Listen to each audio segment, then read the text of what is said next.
বিলের ধারে এক পুরনো কুঁড়ে ঘরে থাকত মোটা তাজা কমলা রঙের এক বিড়াল, যার নাম ছিল মশা। মশার অলসতা একদমই ছিল না, বরং সে ছিল খুবই কর্মঠ। তার গায়ের রঙের মতোই তার ভাগ্যটাকেও উজ্জ্বল করার স্বপ্ন দেখত সে। প্রতিদিন ভোরবেলা সে লম্বা লেজটা নাড়াতে নাড়াতে নদীর ধারে যেত। তার ধারালো নখ আর ক্ষিপ্রতা দিয়ে 1 ঘন্টার মধ্যেই সে টুপটাপ করে ঝুড়ি ভরে তাজা মাছ ধরে ফেলত। এইবার তার আসল কাজ শুরু। ঝুড়ি কাঁধে সে চলত সোজা লোকাল বাজারের দিকে। মশার তাজা মাছের কদর ছিল খুব। ক্রেতারা ভিড় করত তার দোকানে। হাসি মুখে সে দরদাম করত আর মাছ বিক্রি করে থলে ভর্তি টাকা নিয়ে বাড়ি ফিরত।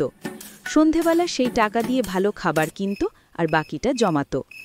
মশা প্রমাণ করেছিল, উদ্যম আর বুদ্ধি থাকলে কোনো কাজই ছোট নয়।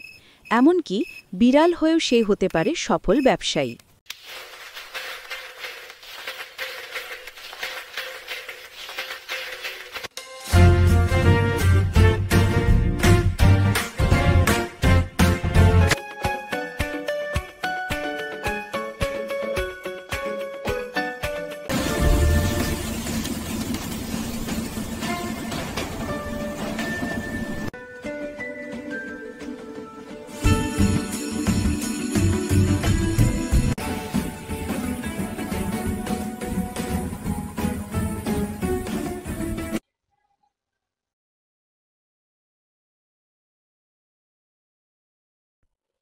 ও, এটা তো আমাদের পুরনো বন্ধু শিয়ালের সেই চালাকি। শোনেন, বাঘটা প্রথমে গর্জন করে বলল, আজ তোকে খেয়ে ফেলব। কিন্তু শিয়ালটা পিছলে বলল, আরে ভাই, তুমি আমাকে ধরলে তো জঙ্গলে সবাই হাসবে। আমি তো রাজা, তুমি আমার সঙ্গে হেঁটে দেখো না। বাঘটা ভাবল, দেখি কি হয়। পথে হরিণ পালালো, পাখিরা উড়ে গেল, এমনকি কাকাও চুপ করে বসে রইল। বাঘটা তখন নিজের কান ঝকালো, এ কি, সত্যি কি এটা রাজা?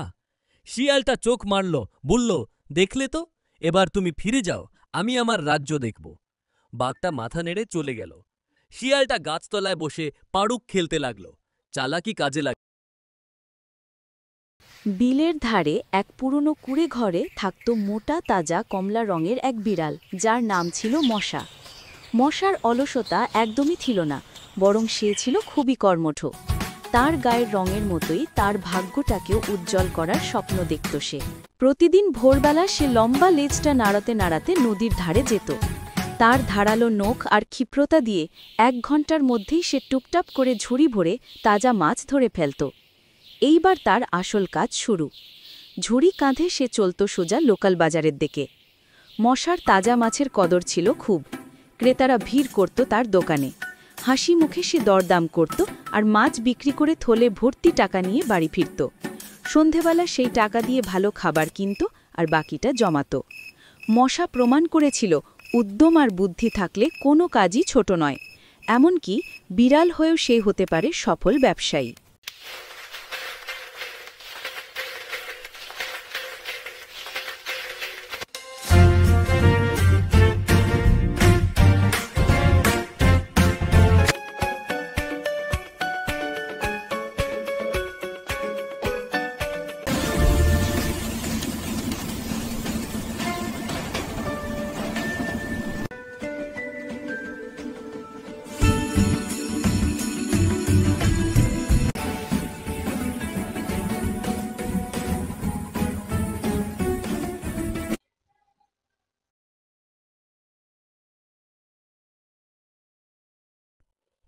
ও, এটা তো আমাদের পুরনো বন্ধু শিয়ালের সেই চালাকি।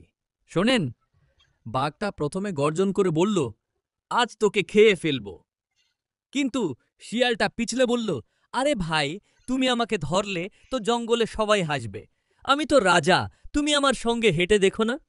বাঘটা ভাবল, দেখি কি হয়। পথে হরিণ পালালো, পাখিরা উড়ে গেল, এমনকি কাকাও চুপ করে বসে রইল। বাঘটা তখন নিজের কান ঝকালো, এ কি, সত্যি কি এটা রাজা?